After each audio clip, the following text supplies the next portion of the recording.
After receiving a fire alarm, firefighters rushed to the scene but found no sign of fire. The principal explained that it was a prank played by the students and asked them not to take it seriously. The firefighters were furious. Making a false fire alarm is a criminal offense. Before they could confront the principal, they received another emergency call. A man was trapped under a 1-ton oil drum. They rushed to the scene and rescued the man.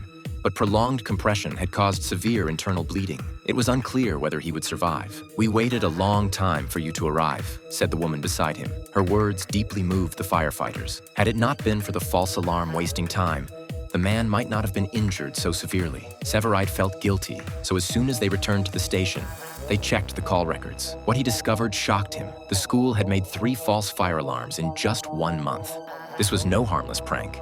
They needed to speak with the principal, but the principal dismissed it. "Our students are just teenagers. It's normal for them to be mischievous." Severide and the others demanded that the principal investigate the pranksters. "If we don't act now, it will be too late once someone is seriously injured or killed," they warned. But the principal refused, citing student privacy as an excuse. "Filing a false fire alarm is a criminal offense," he said sternly. But the principal was undeterred. He even expelled them from the school, accusing them of disrupting order. With the principal shielding the perpetrators, they had no choice but to contact the police, hoping they could pressure the principal. But just as they were preparing to act, another fire alarm sounded over the radio. The firefighters rushed to the scene but found it was another false alarm.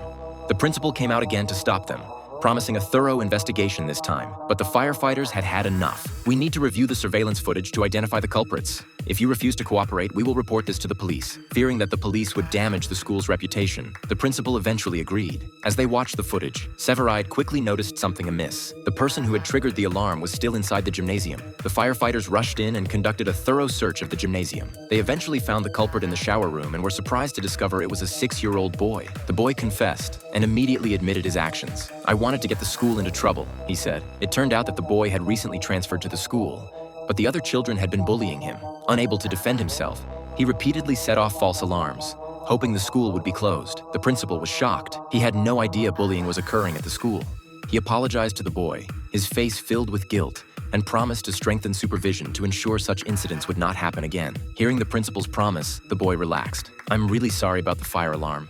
Is there anything I can do to make it up to you?" he asked. Seeing the boy's kindness and remorse, the firefighters couldn't blame him. Later, they took the boy to the hospital to visit the man whose rescue had been delayed. Fortunately, the man had survived, and he was generous enough to forgive the boy. So the question is, if you were the man whose rescue was delayed, would you easily forgive the person who made the false alarm?